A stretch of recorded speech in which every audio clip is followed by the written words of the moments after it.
Arganissima, New York.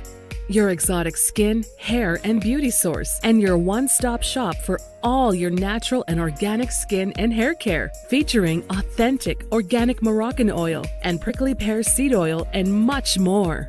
Bringing you only the best, straight from the source and proudly produced in the USA.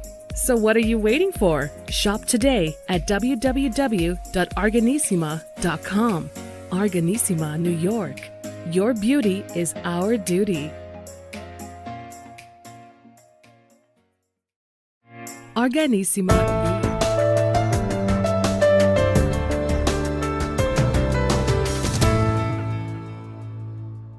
All right. Well, hello, and welcome back to the iHealth channel, iHealth Radio, new show, new guest.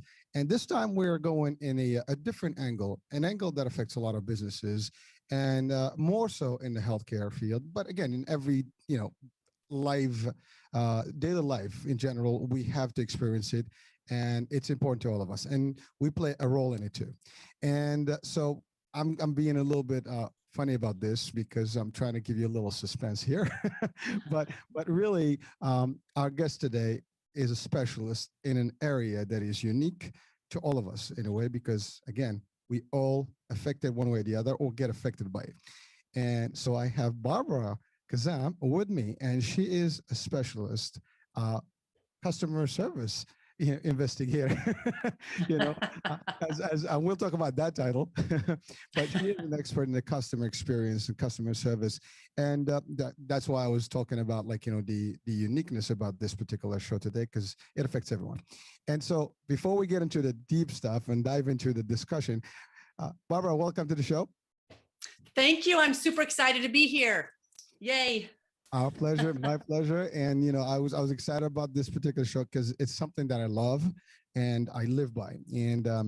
And so before we get into all that and how I relate to it, and, how we both kind of relate to similar, concepts, tell us a little bit about yourself. As the tradition of the show is, you tell us a little bit about your history, how it all started, and what got you into this type of, approach and this kind of, angle.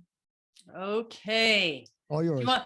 Do you want the long version or the short version? We got time.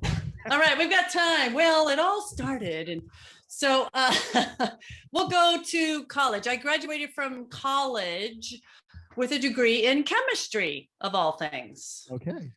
Kind of odd. Yeah. So for 10 years, I worked as a chemist. But then I realized I don't like it. The only part of my job that I liked as a chemist was when I had to train someone on something. Like my specialty was drug testing. So anything you want to know about urine and drugs, I know. So I would train people on how to operate the equipment. And I really liked training, but it was only 10% of my job. So after 10 years, I was like, blah, I quit. I don't recommend that, by the way. I had no future job prospects. This is not what I recommend. So 8 lonely, poor months later, I had no idea what I was doing. I joined on with a seminar company called SkillPath Seminars. So for 10 years, I gave presentations. I traveled all over the world. It was great. I learned platform skills. One of the topics I taught during that time was customer service. Well, 10 years into that career, I realized I don't like that either. So I quit. There's a pattern here. So I'm like, what do I do now? So I start my own company, like any weird person does.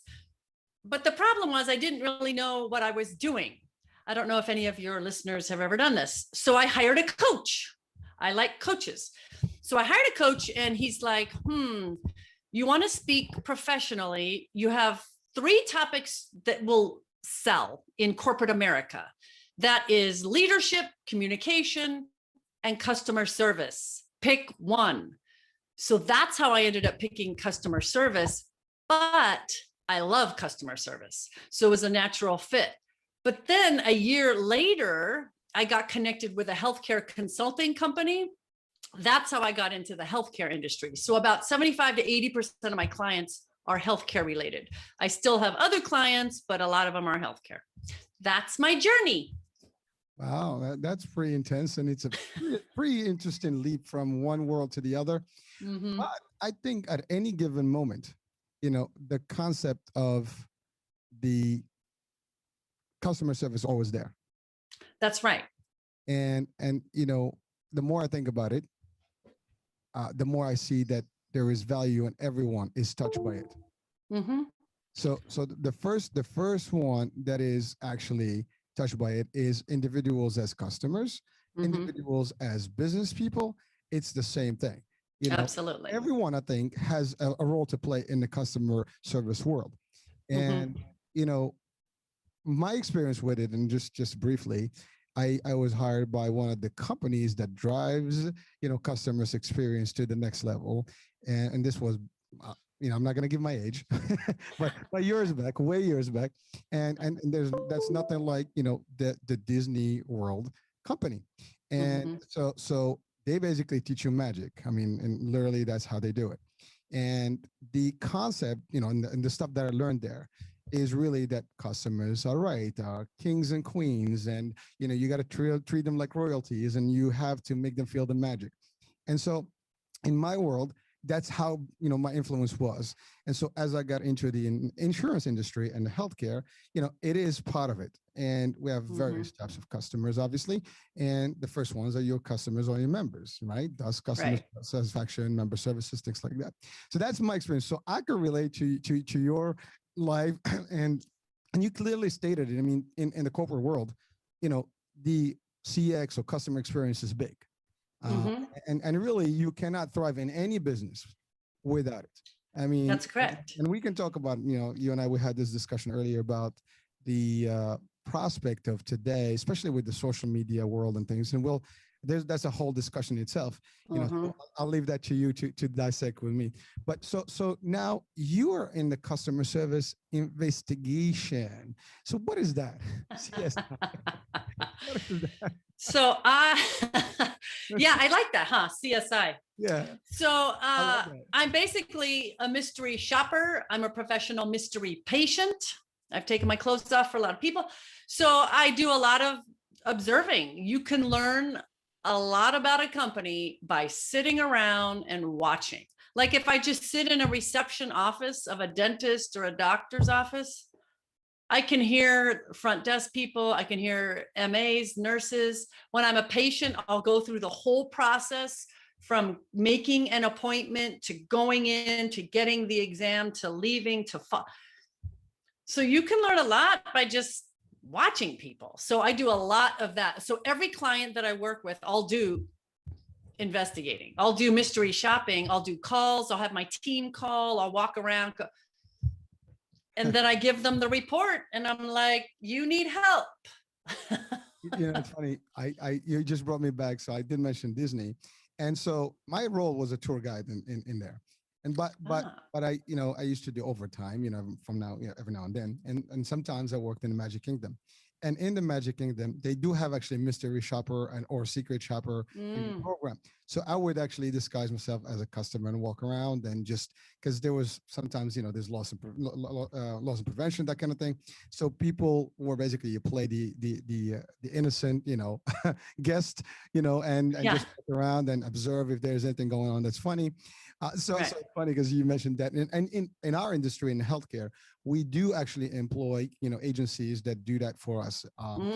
Whether it's not so much for quality, it's more for we are highly regulated with the Centers for Medicare and Medicare Services, CMS. And so we have agents that are licensed and so on and so forth in the communities. And so sometimes, they present to seniors, and we have to make sure that they do the right thing, they follow all the regulations.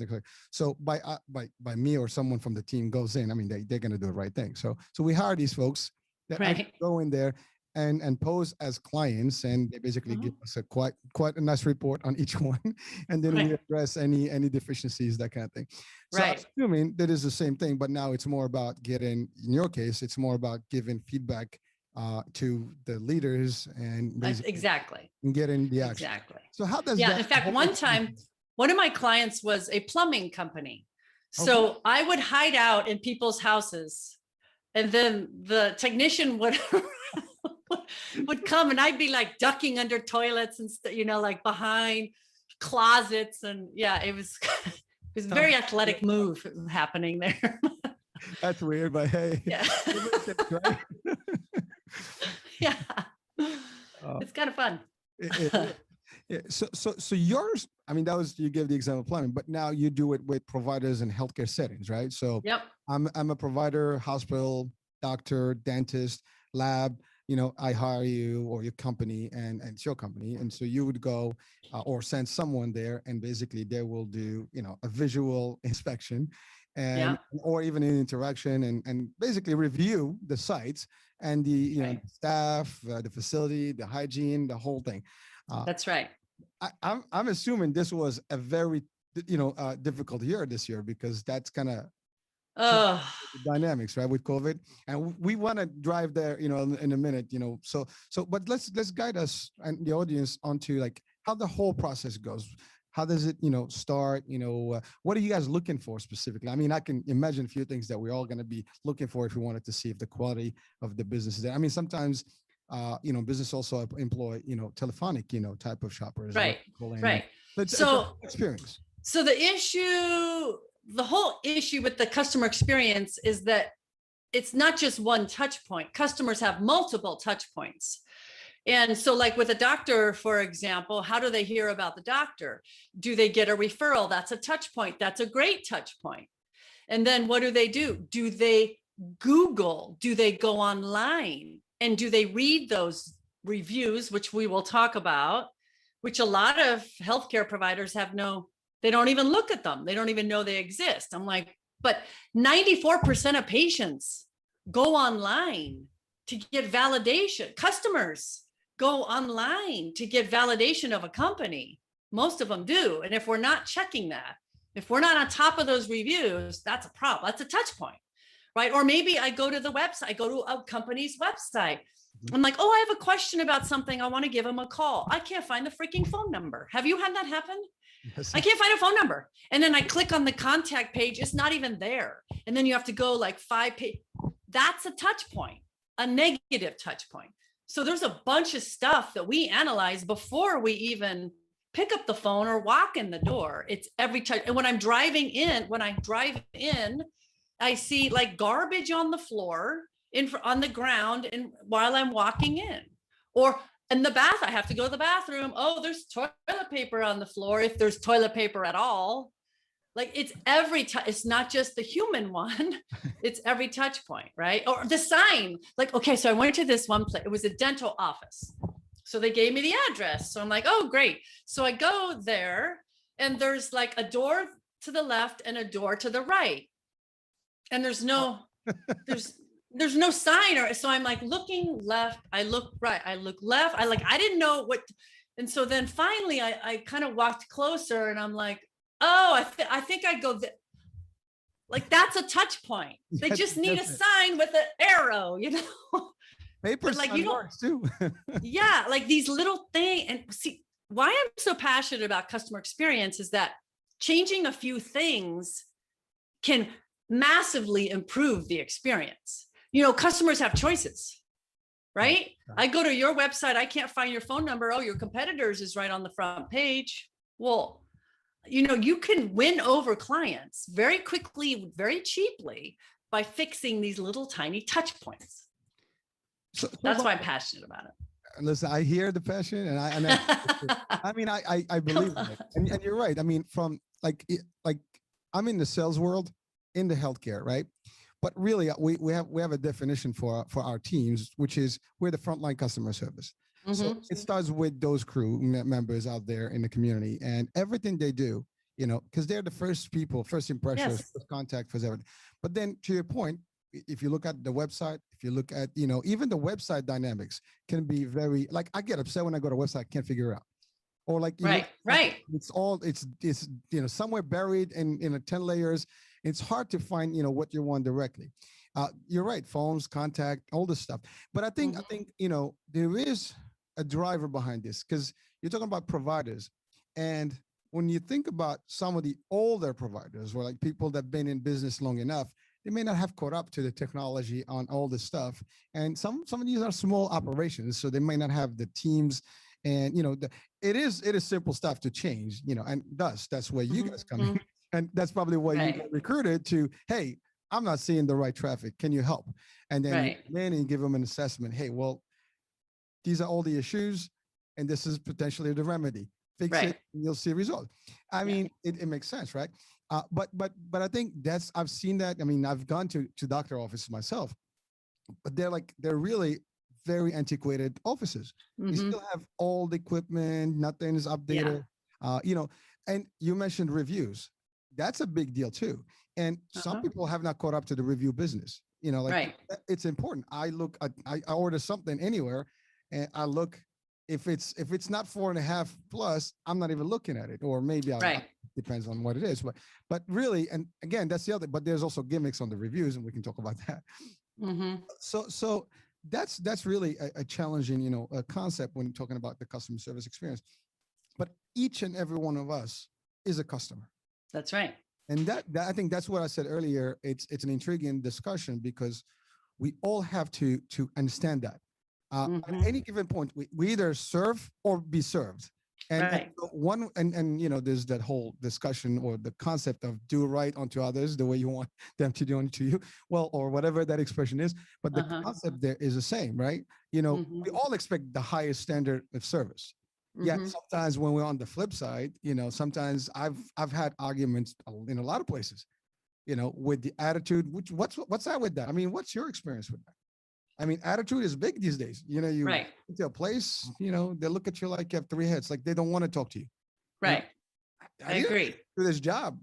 You're there. Yeah. You got to do a good job. So tell us about that experiment. And I'm sure it drives you nuts because your passion is at a level that you probably, what's up? You mean like about the attitude piece? Oh, yeah. Yeah. So here's what is interesting, maybe. When I first started my company, my topic was attitude.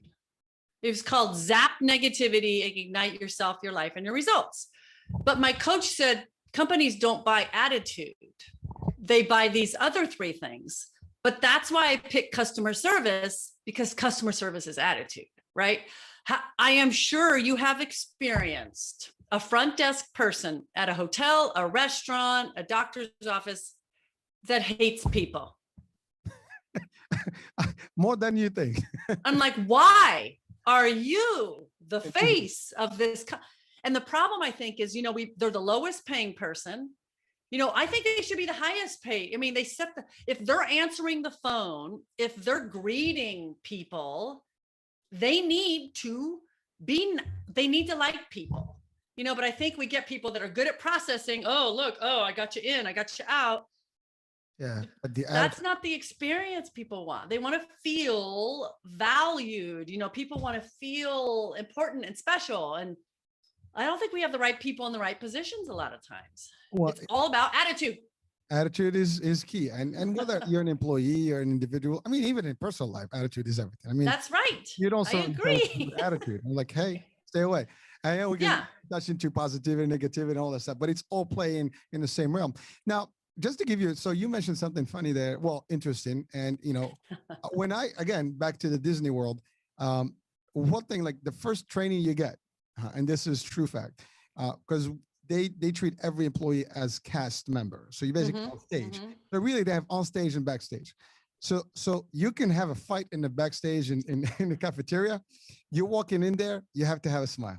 That's right. You're trained. Doesn't matter. You're on stage. You're on stage. You're smiling. Right? You're in the act. You're actually on stage. You're in the role that you're playing, whatever that is. And that is exactly, while it is unique to that world of entertainment and fun, but that doesn't go away from going anywhere. You go to any place, when you get that nice fuzzy feeling and people are smiling, good morning, how are you, and this, and they treat you right, you do feel right about it, and you come back. Right. Absolutely. In everywhere, I mean, in the healthcare, certainly is a big deal.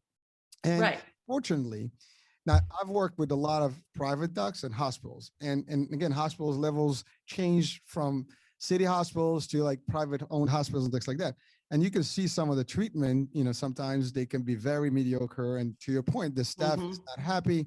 They're not really pleased to be there. They're just in a dead end job maybe, and they're not really pleased. And and they hear all the blah, blah. And customers are always going to be screaming. But remember, you're in a hospital setting or in a doctor setting. The people are not coming there to have fun. They're coming because they're not feeling well. And so, first of all, the last thing they want is attitude or feel like they're ill-treated. I mean, they want to be at least getting the, oh, I'm sorry to hear that. Let me see what I can do for you. People have to use compassion too. And I think that's sometimes lacking. And to your point, if that front staff is not well paid, or they're overworked, that's another. Sometimes you work too many hours and you're just tired. I mean, or even not even treated well. Like I've been doing, so I'm on this mission. I'm interviewing 100 healthcare professionals in the United States. I've interviewed 30 so far, 1 in Turkey, 2 in Canada.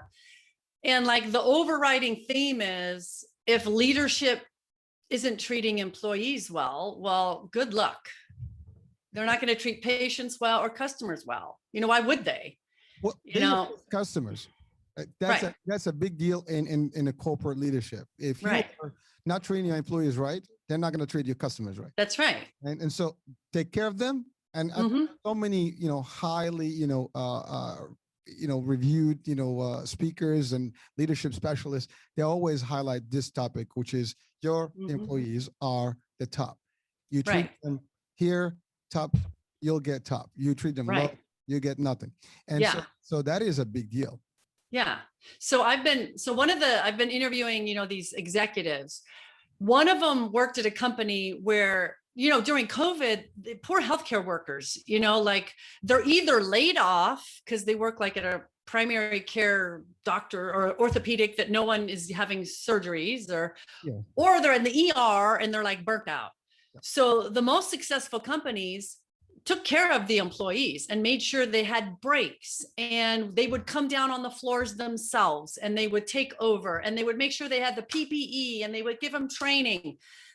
Those employees worked extra hours, and they would volunteer at COVID clinics and like would take on extra stuff. At the other companies where the leaders could care less, turnover is through the roof. They can't, even today, to this day, people are leaving left and right because they're not treated well. They're like, why are we doing all this if no one cares about us? So it's huge. It's huge all over the place. It is. And that, so now we have the question, there's a point where there is not enough training for leaders to be customer, service. They usually are business people, strategists, things like that. But some of them may not have been, in some, and it's sad because they lead by example. I mean, they're the top, That's right. And I don't think I've been in a lot of corporations, and I have not seen formal, customer service experience training in general. There is some level, but maybe to the people that are on the phone or whatever, but not really across the actual corporations. And I think that's the other thing. So they see it themselves. Some do, and I'm not generalizing here. There are some people that take pride in that and that's what makes a difference in terms of, like a lot of these companies now that's successful, whether it's Amazon and so on and so forth, and we'll talk about different levels here. But, the level of courtesy or things like that, when you get, on the phone, they treat you, and now we can talk about another, I guess, phenomena of people overseas handling your customer service. And I've had some funny experiences with that too. So, but I think that is a big thing. And I think from from the channel here, based on your experience, what would you, recommend for the executives and the hierarchies in different corporations in healthcare or otherwise, to change that culture? What would be like 3 items you would really, give them as boost based on your experience and what you've already recommended? Well, I think you're right. I think you're right in that a lot of leaders, they are just climbing the corporate ladder. They were doing the stuff and then they were so good, they got promoted. And then, but they never get trained on leadership skills or how to manage people. It's completely different. So, but what I have found is the leaders that are clear with their expectations of what they want. What do you want your people to do? And then your people are clear on what their expectations of you, like how they want you to communicate. And then you simply tell them how they're doing. Are they doing great, or do they need improvement? If they did those two things, they would be fantastic leaders. But what leaders do is they tell the employees the wrong things they do, and there's not enough recognition happening. They say, oh, well, they're just doing their job. So they still need recognition for doing their job, but people weren't, I don't know. Oh, no, it's big. And you're right. I mean, again, I actually believe in recognition, and I do it all the time when we have meetings. There's always certificate of achievement, things like that, gift cards, thank you. Yeah, even a simple thank you works. You exactly. Hey, I've had actually executives, I'm talking CEO levels, that actually would walk and come to trainings and meet the new staff. And I had CEOs will walk right by you and would not say hi. So it varies from one level to the other. It's personality and things like that. It's also power trips. There's so many things that can be, under that realm. But you're right. It's communication, recognition, and really, be in the trenches also. Many executives may not have the experience and what it takes to be in the front line. And I think that's a big deal, because I actually had suggested many times, I personally spend more time in the field than the office as much as I can with the teams and stuff, because I want to be in the field, because I want to be exactly, and I need to also show that I can do exactly the job that I'm telling people to do. Right. But I have seen, some that actually take the time to do this. And I've had actually recommended ones to have everyone actually go out, anyone in the company, spend at least a couple hours in the field with, the folks that are in a customer service call center type. So you listen, you take some calls and see what's up. Exactly. Listen to it. I mean, people get bashed on the call. That's right. There is no personal. There's no personal touch. There's no, physical and body language. Really, all audio. And if you don't know how to do it on the phone, it projects either positive or negative right off the bat. And if you say the wrong thing, and the other thing, I deal with seniors, so the hearing may be a little bit, less. It's a little problematic. You have to scream, and you can't over scream because now you scream at them. So it's all these things. I mean, are value and big deal, right? And so some companies, they listen, they take the CS experience, to the next level. Another example. I mean, I've always had what I call a retention team, which is a proactive customer experience, or I call it a concierge experience. So you don't have to wait until there's a problem to get people to resolve the issues as a customer. You be proactive and provide, added value to your customers in advance. Now you become different from your competition. That's right. Or your brand or your offering. It's sometimes not about what you have. It's also how people are treated. You can have the best service, you can have the best food, but you go in there and you're not treated well. I mean, hello, I can go somewhere else. Like, my money is good everywhere. Right. Right. And you see it in retail and restaurant business and hotel business. I mean, I've done some of, one of the last shows I've done was actually to compare a couple of hotels and see how they are and things like that. And you're right. You can see the difference in the attitude, the difference in how stuff.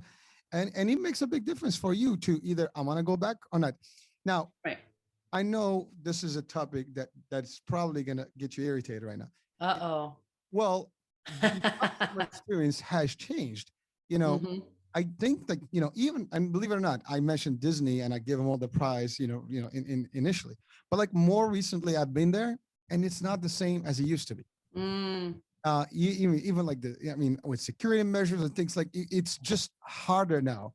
And also people are not as friendly as they used to be. That's just my take. I mean, I've been there like hundreds of times, and besides the time I worked there, but really, I've seen change, and I've seen it across the board. And then, so what is your take on that? I mean, today, I don't know if it's just me or you probably can relate to it more, but tell us more about your experience, like before and after. You've been doing this long enough. You've seen some changes to the plus or to the minus. Which way do you think, and what will be some of the factors that are impacting that? We have time. It's okay. I wish I could say that it. I've seen bad customer service so much lately that it's like, so, and like my expectations are so low when I go somewhere that if someone basically gives me eye contact, I will kiss them, like, I'm like, wow, they looked at me, oh, it's a miracle. Oh yeah, So, that drives me nuts. You go somewhere, you stand there, but like you're not there. They walk uh-huh, by you. Nobody uh-huh, knows. May I help you? Can I help you? uh-uh, They just walk and they're busy. right, I walk around. I see someone's like, "Sir, ma'am, can I help you? Is there anything I can do for you?" Even if right. it's my job. But I think that's I don't know. It's a culture now. Uh, I don't it's know. changing. I don't know what I don't know what it is, but I don't like it at all. I went to one of these, I won't say the name of it, one of these stores. It's a really big store where you get tools and wood and such. There's only a few of them, but we'll guess which one. It's a big one. And Yeah. so my brother told me to get some like blue tape, something. I don't know. I had it on a piece of paper. So I'm like, well, I don't know what this is. And it's a really big store. So I'm looking for someone to help me. Luckily, I had tennis shoes on. So I'm walking up and down aisles. I can't find anyone that works there. All I find are other customers looking for people to help. So I go to one aisle and I see a guy and I'm like, aha. So I start walking toward him, or I was running, and he leaves. He leaves. He walks away. And so I'm like, now I'm sprinting, right? And I'm like, oh, no, you don't. And so I go around the corner and I'm like, ha. And he goes, oh, you found me. I'm like, really? Wow. I'm sorry. You're laughing? Really? I mean, Oh yeah. I'm laughing because just like I've seen it. Uh, and I've had actually moments where I really got upset. Oh, Sometimes I make it vocal, like I make a scene just because you know what, somebody's gonna teach these people a lesson, and right. it is ridiculous because you know Oh, you work, if you don't like what you do, don't do it. I know. If you choose and accept a job, well, it comes with duties, and so you have to Right. deliver and do by Right. the right thing. And you're right. I mean, I can't generalize. We can. I mean, there are some people that have the personality regardless, and they enjoy it, Right. and they go the extra mile. And some Right. people they're there just bored and they just want to I count know. the minutes before they clock out. So Right. So I am a big proponent of, you might hate this, but I'm a big proponent of customer service protocols. I like So for example, when the customer walks in, you will acknowledge immediately with a smile. If you're working with another customer, you will give them a wave. So welcome. like that, like this, or, 1 second, or the just a sec motion. My ex-husband hates that one. Anyway, so you give them some kind of acknowledgement, right? So I'm a big fan of protocols that people can follow. Leaders can hold them accountable to it, because that's how you get consistency. Because I have this pizza place near me. One guy is good, the girl is awful. And so when I go, I'm like, I hope I get the guy. I hope I get the guy. Well, that's inconsistent. Like, that's not a great customer experience. It's too wishy-washy. So I like creating protocols so we can get consistency, but leaders need to hold them accountable to it. But that's not happening. It doesn't happen anywhere, I don't think. Well, you know what? It can happen, and it used to happen. I think Right. that one of the challenges that I think a lot of business, have been experiencing recently in recent years, more so in the last year and a half with COVID and everything, is staffing. Mm-hmm. It's hard to find good talent and good employees, and I don't Right. know why. I think also it's the attitude, I can get another job anywhere, and that's the other thing with the new generation, whereby it's like, whatever, I just walk out. Right. There's no more that feeling like oh, what do you want? Let me go up there and get it for you. Used to get that. You don't. Right. Right. And Right. now people, business owners, and in any level are settling for Right. whatever they can get, to work. And, you mentioned something about this one versus the other one. You go to Walmart. I don't Right. know Oh, if you have a Walmart. So you get like a whole variety of people in there. And again, the right. good and the bad and the ugly. So some of them will jump hoops for you, and some of them will give you attitude. So, Right. and again, this is not bashing on Walmart, but I mean, it's really, we're talking about customer service. And if they listen to this show, they should be intrigued about maybe, looking to, they do a good job in terms of training stuff, but eventually it doesn't matter what you do, you have to be consistent. And Right. right, there's, I don't know if there's some sort of a test mode that you have to do for people before they get hired. Just, Yes. I Yes. it is something that can be implemented. And again, I'm Yes. probably recommended that. So those are things that I've sold timeshare, and I can tell you, we learned to be so nice to people. Isn't funny, Right. especially if you're in the sales world. I mean, you Yeah. want people to be happy. Car dealerships is another one. You walk into one, Right. everybody is, like, some depends on the company that you're gonna buy from. Some companies, they're like all over you. They just want I to. know. And some companies, they work differently, the structure, the compensation structure, and you feel like, oh my God, I'm royalty here. So, and Right. I'm not talking about fancy cars, I'm talking just regular. It depends on the dealership and who is owning Yeah. that. So it varies. I think, to your point, the key, it starts with the top leaders, Right. owners.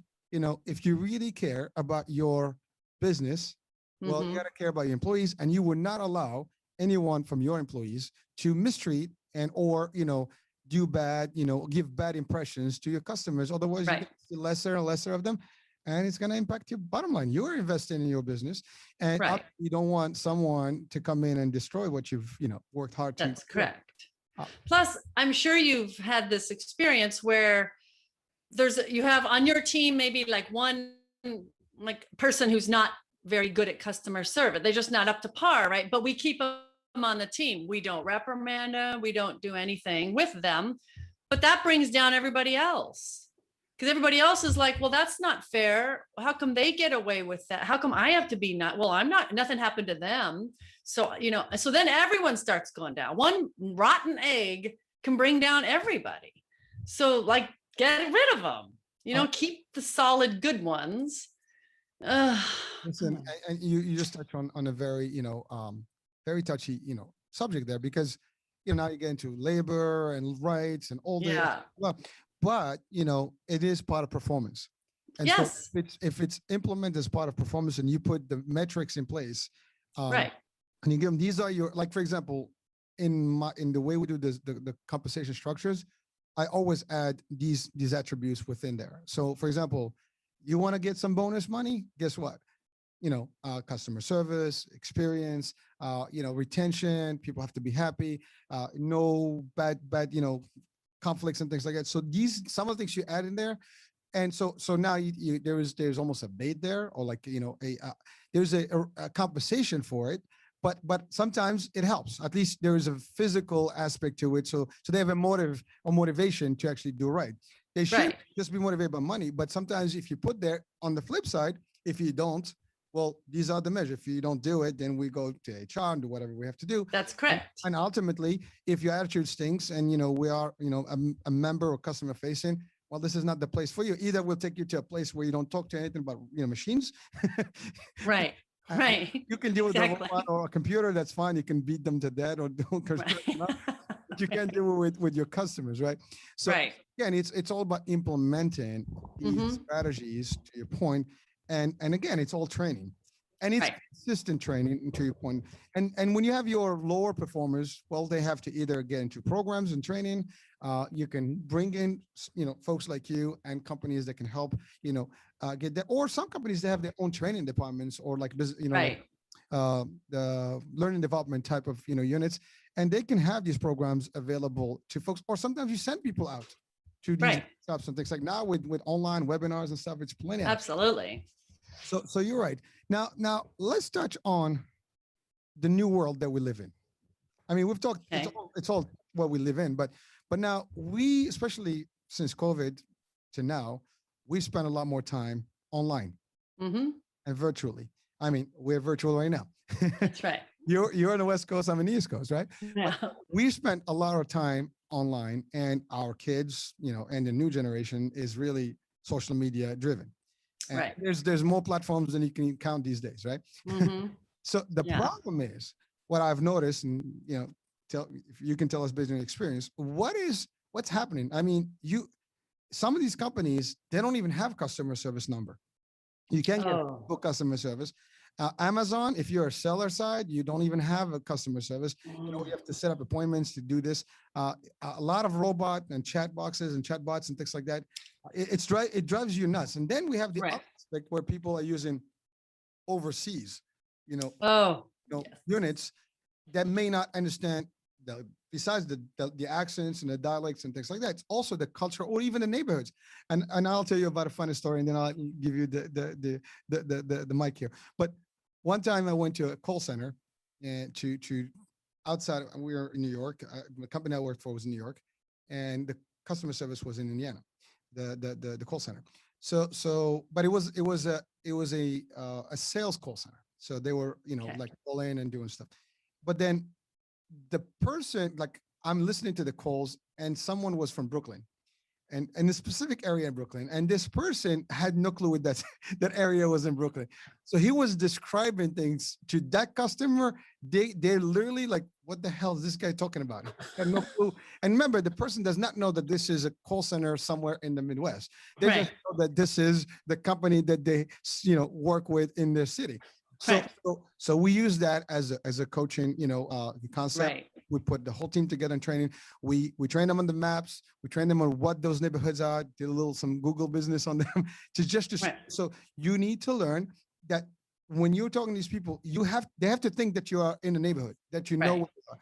Because you can't just make statements that don't apply to everybody. That's right. And so that's just an experience that I've had. Yeah. So now, but tell us, from your experience, I know you did this. So that kind of, that Oh. put you back, some rough memories here. So tell us about, this whole social, dilemma right now, and maybe are there solutions, or this is the way of the future? Well, for sure, the whole internet and ratings, it's here to stay for sure. So the problem is that let's say a company only has 5 ratings. Let's say they only have 5 ratings and one of them is bad. Well, that's ruining your stats. Like that. I was looking at it was a Yelp review of a company. They had 3 reviews. One was a 5, one was a 4, one was a 1. But Yelp gave them a rating of 2.5. Average. Okay. That doesn't make sense, right? If you were like 33%, 33%, and 33, why so low? It gave 49% of the weight to the 1-star rating. So the whole point is, if you are monitoring these ratings, you need to actively get positive review. If you have a customer that loves you, you need to ask them, hey, would you please put a review? For example, so one of my clients is a plumbing company. I think I told you that. They had 140 technicians, they're called.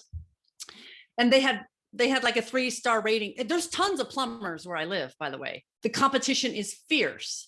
And they only had a 3-star rating. So what they started doing is they gave every technician an iPad. And it was mandatory that after every visit, they had to ask for a review. Now, the customer didn't have to give it, but it was mandatory that they asked for it. So think about it. If your technicians are forced to ask for a review of their performance, are they or are they not going to step up to the plate? They are. As a matter of They fact, are. So they're going to probably act better. They're going to get reviews. So now they're at like, I think, a 4.5-star rating. It took about a year to raise it, but they were actively seeking out those positive reviews. Because what happens when you have a negative experience? Oh, it's easy. Oh, I hate this. These people suck.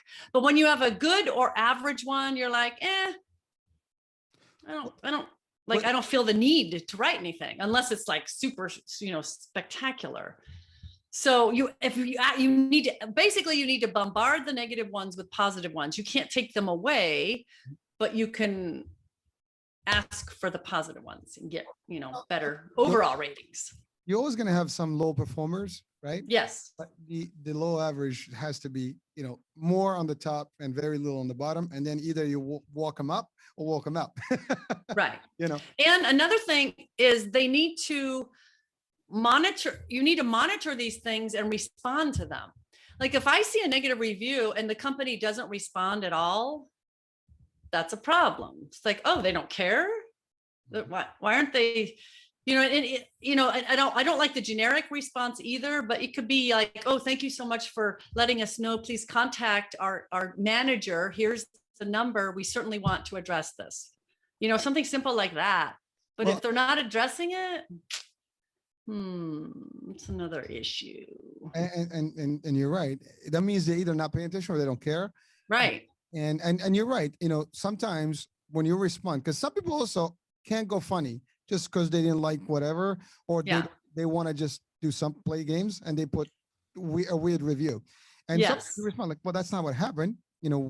Did you ask? Did you do this? Did you bring it up to our attention? No. Right. So when people go in, they see the reply. If the reply makes sense, okay, Yeah. I get it. I mean, things Right. happen. Things happen. Right. Right? Now, actually, a good example. This happened to me, and I'm not mentioning which car, but I had a car experience. I dropped this car, and when I got the car back, I had a fuse on the dashboard still there. I had some stuff. I'm not sure whether that fuse is working. It's Right. the hood stuff was still in the back seat. I'm like, what the hell? So I went in and I took pictures of everything, and I put a nice review. Girl, I got the manager calling me. They were harassing me just to remove that review and just whatever you want. We'll pick up the car. We'll do whatever. We'll give you this. And next thing was on us.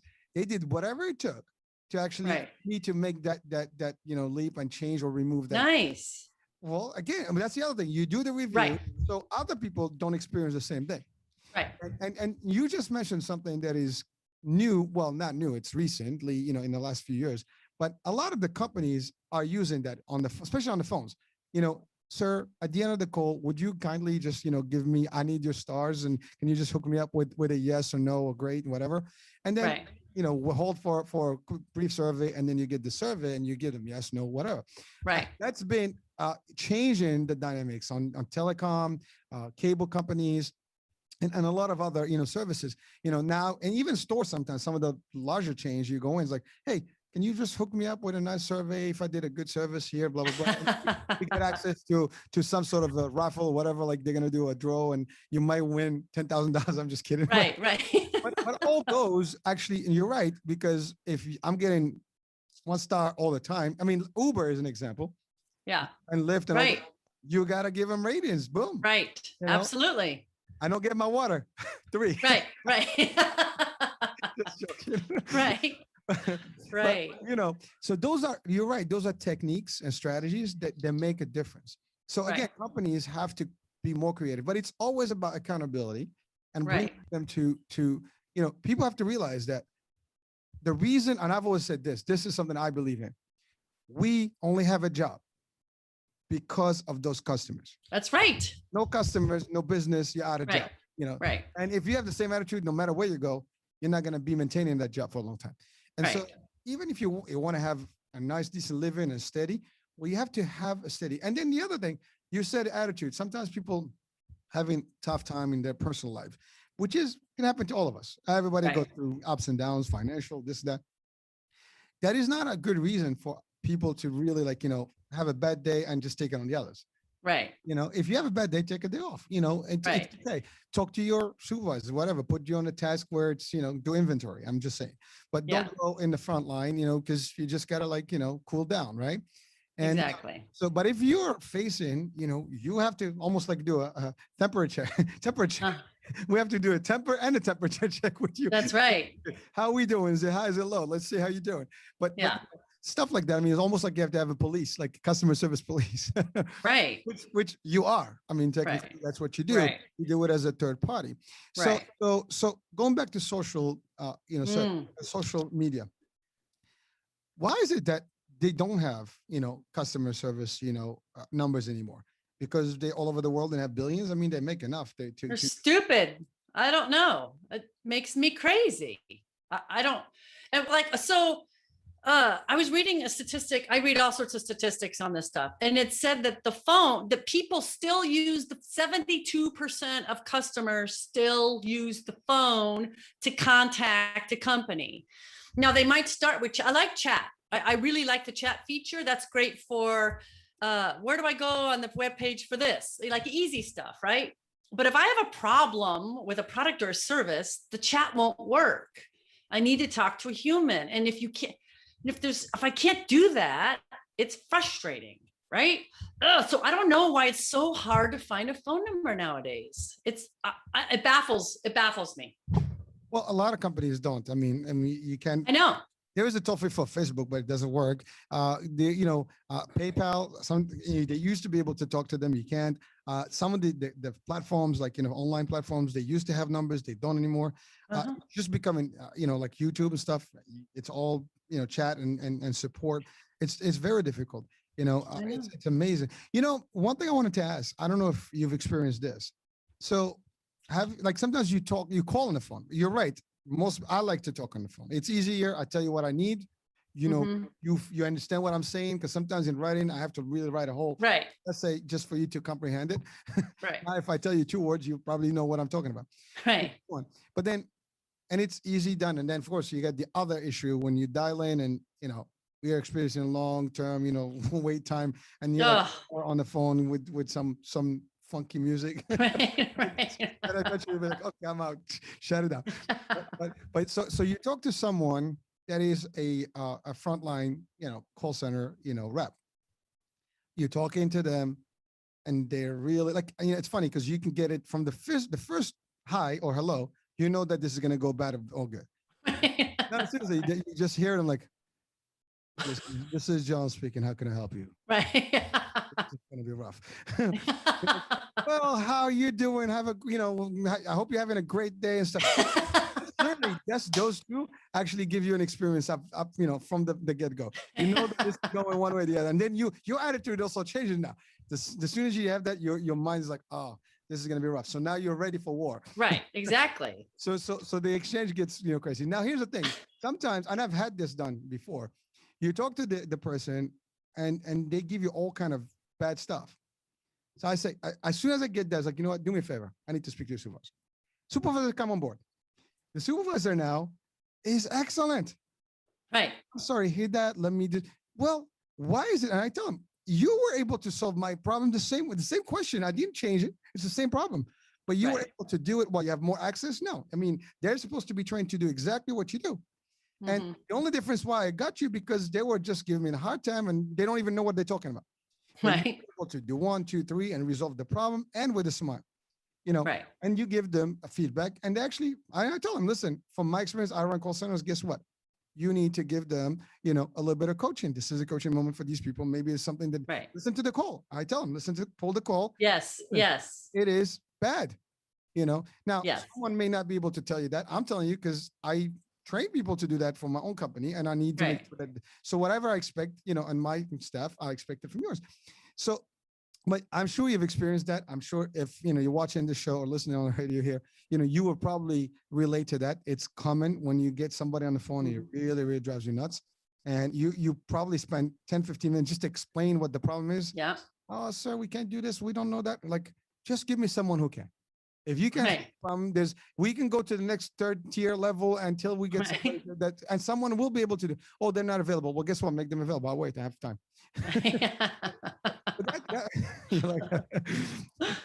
But really, it's crazy, right? But that's something that is more common now. And again, call centers all over the world sometimes can be challenging.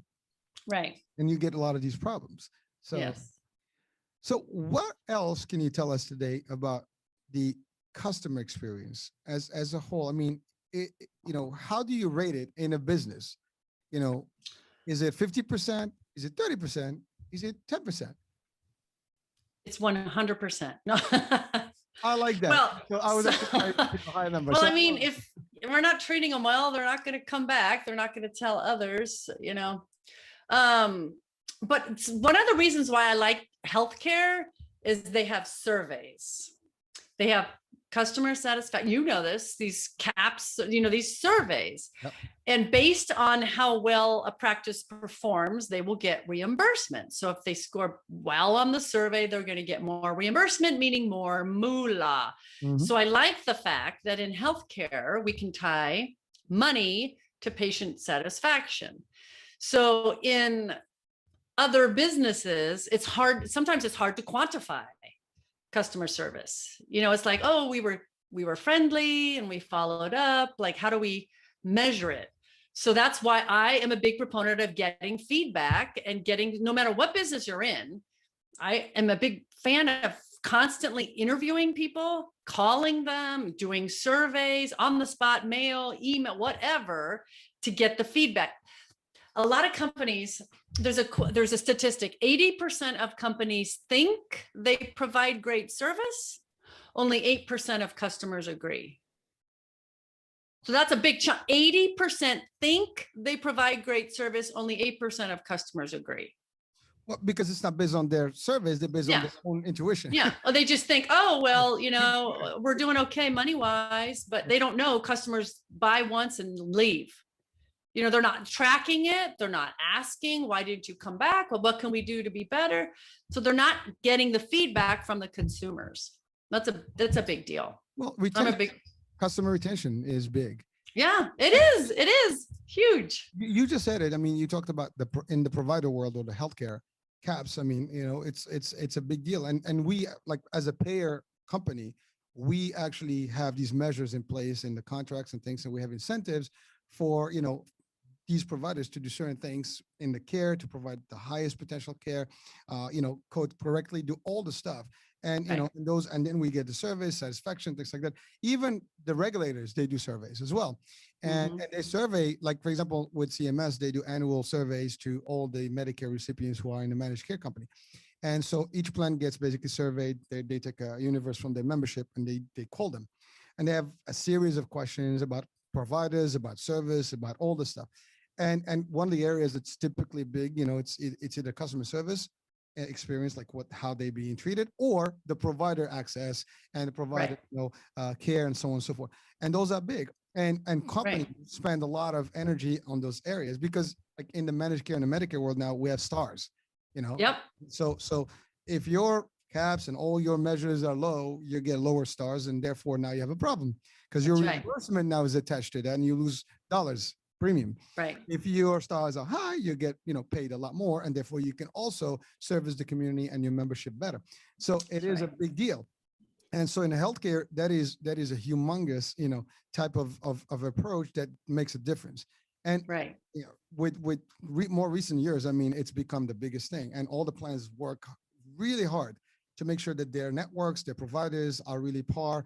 And sometimes some doctors that may not be in the game, they term contract and things like that because they're not meeting the credential or the ratings that they need. So all that stuff is big, and health is important. Now, healthcare is key for everyone. We can talk about retail, we can talk about consumer services, but healthcare is, especially in a year like COVID, healthcare is everything. But it's big. Yeah.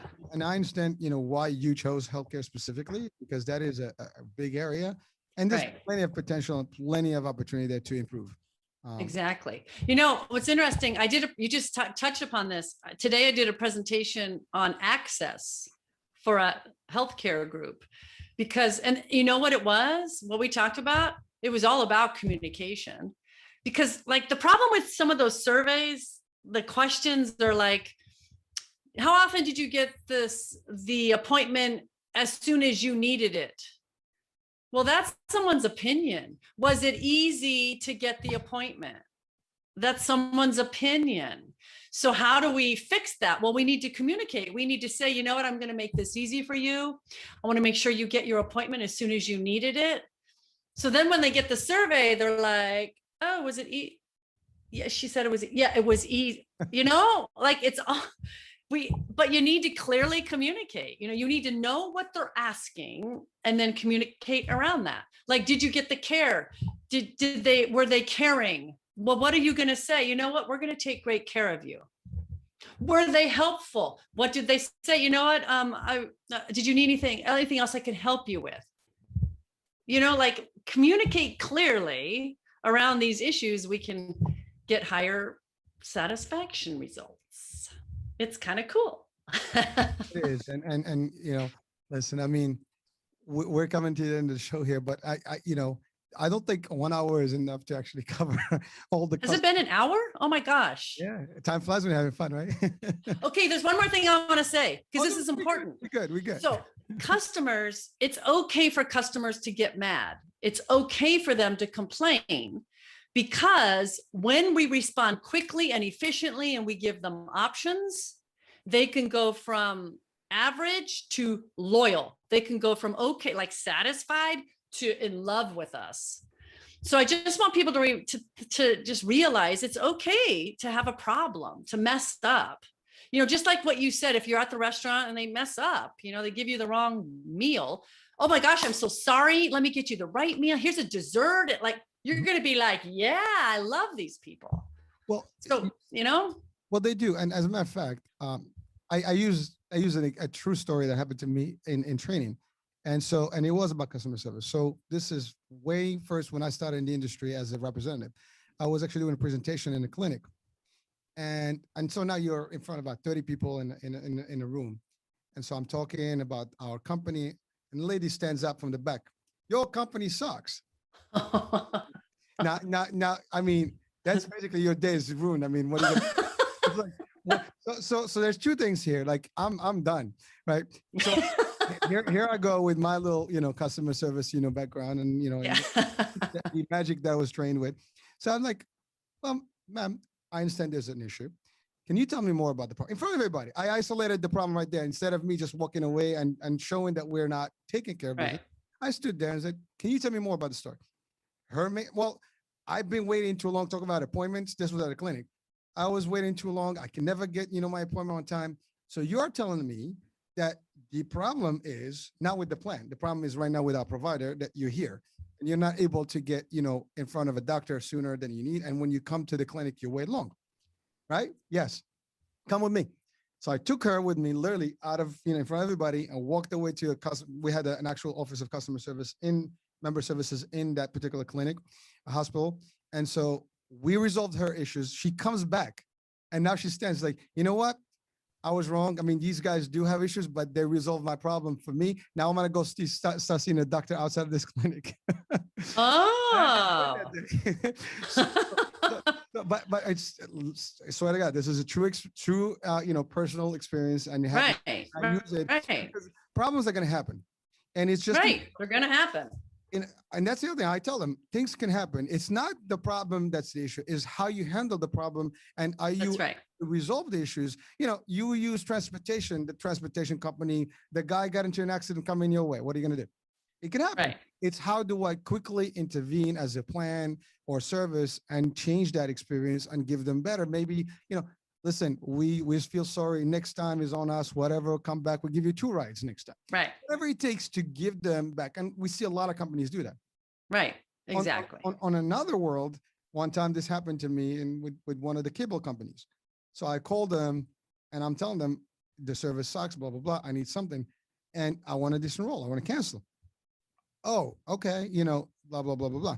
So person's giving me answers like, I don't care who you're going to tell. I'm not staying with you. I'm done. So then later on, they start bombarding me with like, please come back. Please come back. No, I'm not coming back. See, because when I told you guys, I have an option and you guys didn't want to treat me right. I didn't want to leave. I just wanted to make sure that my service is correct. You give me a little attitude. Guess what? There's plenty out there to select. That's right. You don't want to be the one. Well, now you're going to have to run and try to get me back, but you're not. Right. So I'd rather take my chances somewhere else. And that's really, you take your business somewhere else, and That's right. a loss. So Right. I agree. Listen, I mean, on topic, and it's everybody's affected by it. I think That's right. listening to this, you were either related on one way or the other. And as consumers, we expect the best. As business, we expect the best. But if we all take it to the level we really, really, really no one understand that we all impact each other with this, I think the result will be, great and the best. But World peace. world peace. Oh yeah. Yeah, right.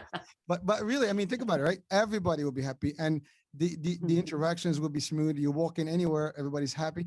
And I know. people have bad days, we all have bad days. But even if you have bad days, maybe sometimes you talk to someone, they cheer you up, your day becomes better, so that's the other thing. If you're having fun or you try to have fun, you're always gonna get, a good attitude. And if you're really just miserable, I don't feel it. Well, if you don't feel it, this is another place. Right. I've seen it in gyms. You go to a gym and you got this Uh, trainer that is like totally like he just did for like, whatever. Yeah, pick up right. some weights, go up the stairs. Right. They're not even into it, So Right. you got all these kind of, folks. But that's the thing. People recruit, but they don't maintain, you know, Yeah. continued calibration. Right. Exactly. their staff. Yeah. It's an ongoing conversation. It is. And when someone complains, you don't side, but you protect your employees, but you don't side with them if they're wrong. Right. If they're wrong, Right. they're wrong. And of course there are customers that are always gonna complain. Yeah. There's some just chronic complaint. They're just Right. they're like, Exactly. That's what works for them. yeah. But Yeah. you can tell when someone is legitimately, has a concern, and someone Yeah. who's like, it's just they want, that's just them. That's Right. the attitude. That's the other side of it. But again, you're in the business. That person mentioned one key item is word of mouth. That person walks out. We all have this. If someone tells you like, oh, do you have a good doctor? Yes. You have a lawyer? Yes.